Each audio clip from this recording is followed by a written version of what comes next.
খুলনা নগরীতে রাশিকুল আনাম রাসু নামের এক যুবদল কর্মীকে গুলি করে হত্যা করেছে দুর্বৃত্তরা। সোমবার দৌলতপুর কল্পতরু মার্কেটের কাছে এই হত্যাকাণ্ড ঘটে। প্রত্যক্ষদর্শীরা জানান, নিজ ব্যবসা প্রতিষ্ঠানে বসে বন্ধুদের নিয়ে আড্ডা দিচ্ছিলেন রাশিকুল আনাম রাসু। এ সময় মোটরসাইকেলে ৩ যুবক এসে অস্ত্র পরপর ৩ রাউন্ড গুলি করে।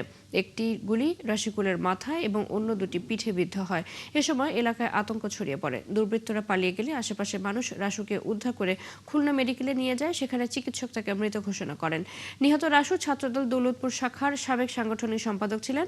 বর্তমানে তিনি যুবদলের রাজনীতির সাথে জড়িত ছিলেন বলে জানিয়েছে দৌলতপুর থানা বিএনপি। পুলিশের ধারণা, ইট বালু ব্যবসায়ীকে রাসুকে দখল বাণিজ্য ও চাঁদাবাজির কারণে হত্যা করা হয়। রাসু ভাইকে নাকি গুলি করছে, পরে হচ্ছে ভাইকে নিয়ে গেল সিএনজিতে করে। পরে হচ্ছে শুনলাম 3 রাউন্ড গুলি চালানো হয়েছে, মাথায় লাগছে 2টা, ঘাড়া লাগছে 1টা। এই জায়গায় সবাই ক্যারাম বোর্ড খেলতে ছিল, সবাই পরে কইছে কি তোরা সব দৌড় দে।